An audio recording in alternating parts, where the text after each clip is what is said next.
The gorilla hadn't moved in days, wouldn't eat, wouldn't look at anyone.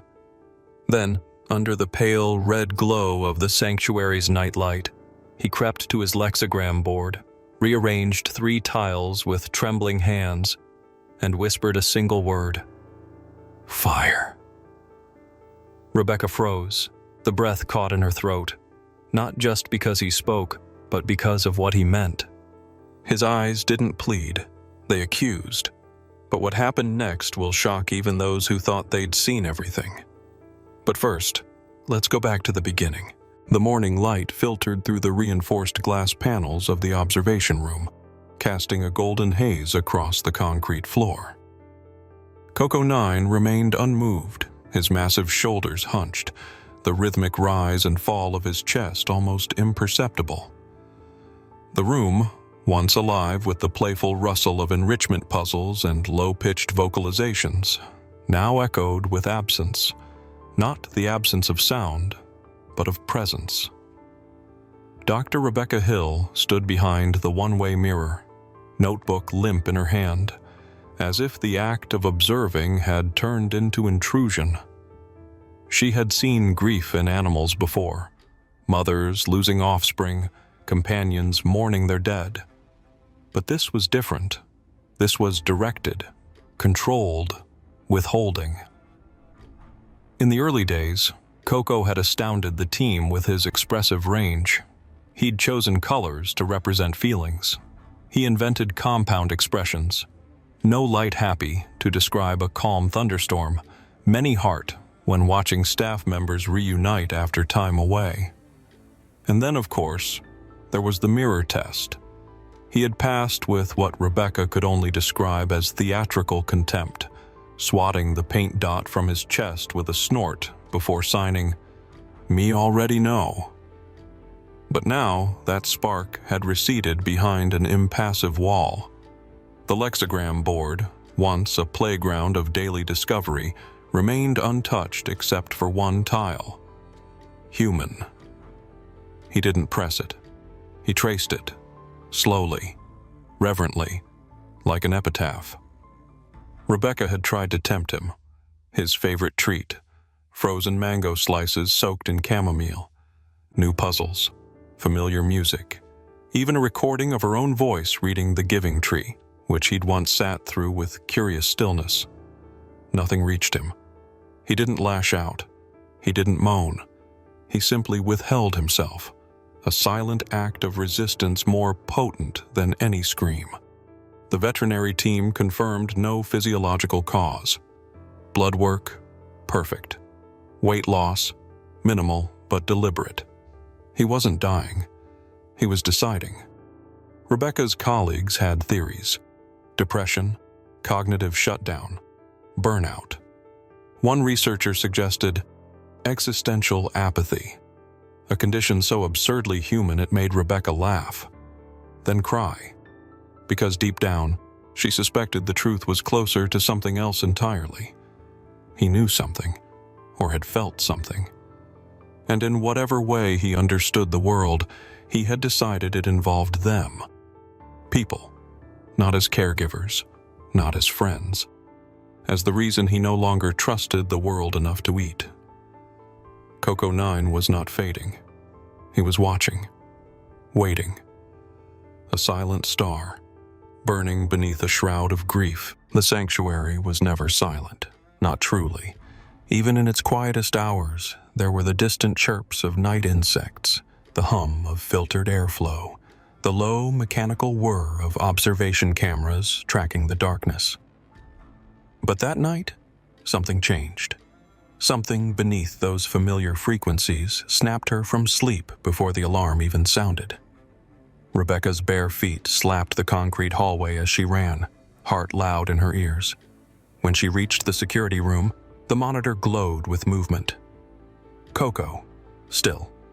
But the board, his lexigram board, wasn't where it had been. By the time she reached the viewing room, she already knew this wasn't random. Her hands trembled as she switched on the red observation light. Coco was facing her. Not directly, but enough.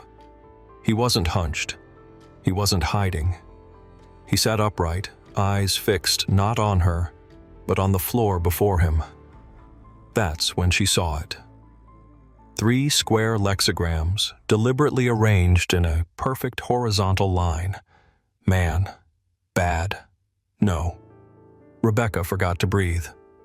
In every documented case, Coco's use of the lexigram tiles had always been expressive but scattered, as if language was a dance he performed by instinct. But this was syntax, grammar, judgment. She stepped toward the glass, barely whispering, "Why, Coco? What happened?" He didn't blink, he didn't sign. But slowly, almost imperceptibly, his head turned, his eyes met hers. And what stared back wasn't confusion or rebellion.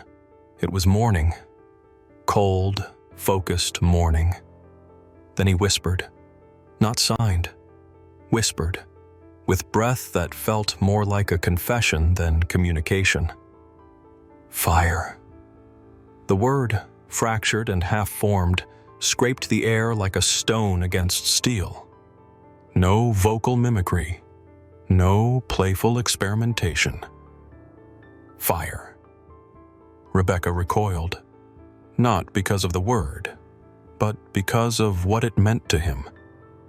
This wasn't a reaction to a stimulus, like the time he saw the zookeeper burn trash. This was something else. Something remembered. Something processed.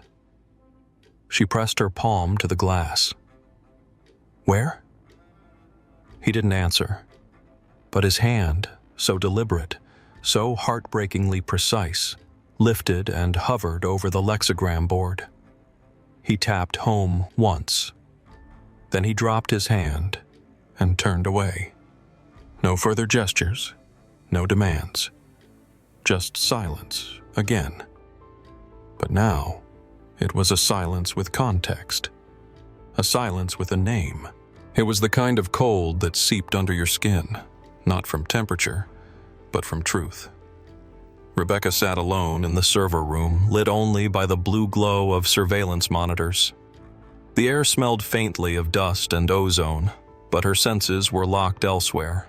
On the screen, the time-stamped footage, the unblinking proof of betrayal.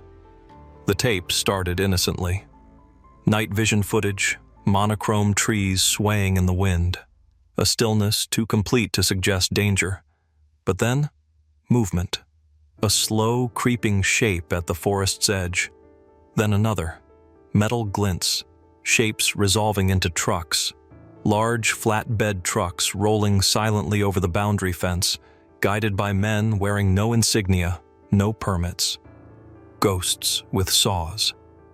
The first sound came not from the speakers, but from her own throat. A dry, involuntary inhale. Not a gasp. Something lower, more primal. Horror blooming in slow motion. They moved with precision, too much for amateurs. Industrial saws unfolded like arms from the truck beds. Floodlights clicked on. Then came the shriek of steel against bark. Rebecca's eyes snapped to the corner of the frame. The angle just caught the edge of the observation facility. Coco's room, facing east. His window, shut, but unshuttered. And then, there it was. The tree. Twisted, towering, unmistakable. Coco's tree. Not just any tree, but his. The one he watched every morning. The one she'd once caught him pointing at while signing Big Sky Friend. It wasn't symbolic, it was sacred. The last living reminder of where he came from, the place he'd lost. They cut it down first. They didn't just sever it, they raised it. Flames licked up its spine like hands wringing the life from something ancient and beloved. One of the men, bald, thick-necked, stood with arms crossed as it fell. No urgency, no fear, just execution. Rebecca paused the video. The timestamp read 3:17 a.m., 7 nights ago. The same night the motion sensors had recorded Coco moving in his sleep for the first time in weeks. The same night he began to vanish from himself. He had seen it. She had failed to. Outside, she had lectured school children on conservation. Inside, someone had stolen a piece of his world, lit a match, and walked away. It wasn't theoretical anymore. Coco hadn't remembered a distant fire. He had watched one, not on a screen, but through glass, as his only home vanished in smoke. The news broke faster than Rebecca could contain it. One leak, then another, and by dawn, every major outlet was calling the lab's switchboard. Satellite trucks began parking along the road outside the sanctuary, dish antennas twisting like vultures scenting blood. "Gorilla speaks out against deforestation," splashed across screens. Headlines evolved by the hour. Talking ape exposes eco-crime. Did a gorilla solve an arson case? Animal or profit? But the whirlwind wasn't a celebration. It was a reckoning. Within days, Rebecca found herself cross-examined by strangers who had never set foot inside the sanctuary. Pundits on morning shows sneered about emotional projection, accusing her of bending science into sentimentality. One zoologist, red-faced and indignant on live television, scoffed. He didn't say fire. He vocalized a sound that coincidentally resembled a human word. Let's not rewrite reality. They dismissed the lexigram board as a parlor trick, the forest fire as convenient timing, the footage as a curated narrative. Worse were the whispers that turned venomous. Was this all a publicity stunt to protect funding? Rebecca sat through an ethics review. She was told, without irony, that the research was teetering on the edge of belief. When she spoke of Coco's grief, his chosen silence, his retreat into himself, one committee member suggested he was just bored.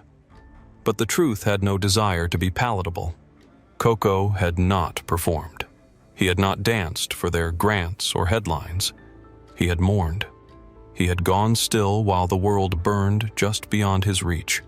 And when he finally spoke, it was with the weight of loss, not to indict, but to reveal. At the press conference, the air was stiff with anticipation. Microphones bloomed before Rebecca like barbed flowers. A journalist asked her plainly, "Dr. Hill, do you really believe he knew what he was saying?"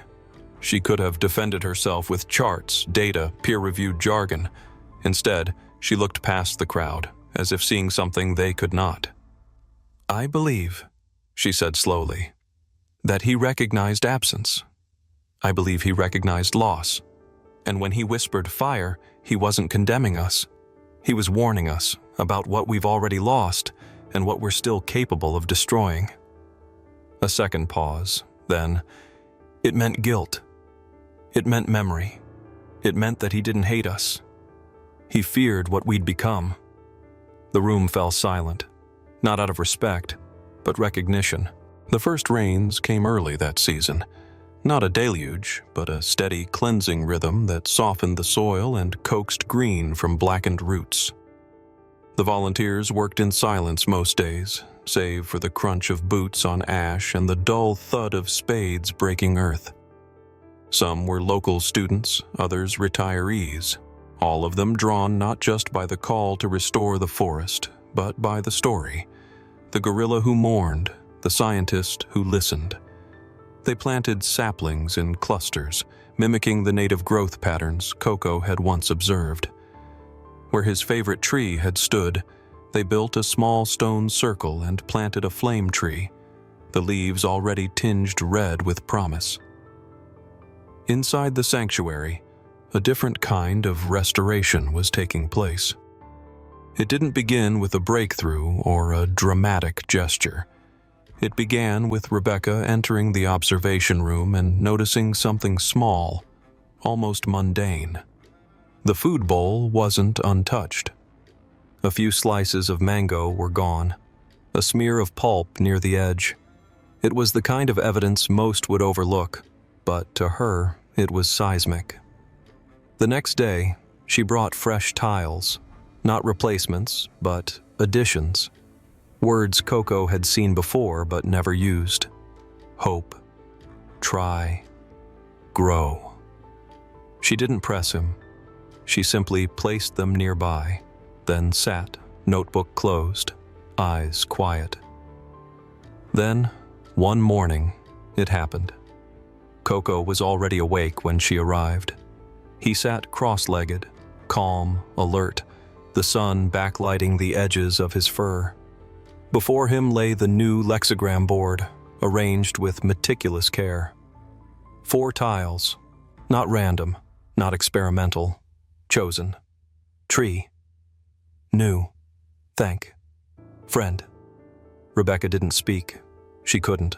Her throat closed around a surge of something too vast for language. Coco extended a hand, not for instruction, not for praise, but for contact.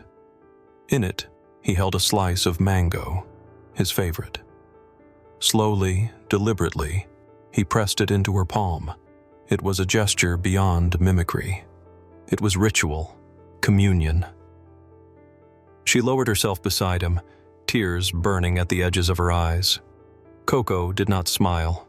Gorillas don't, not the way humans do, but his brow relaxed, and his breathing slowed to match hers. He was eating again, not out of obedience, not out of surrender, but because something had shifted, not in the world, in her. He hadn't changed his judgment of humanity. He had changed his judgment of her.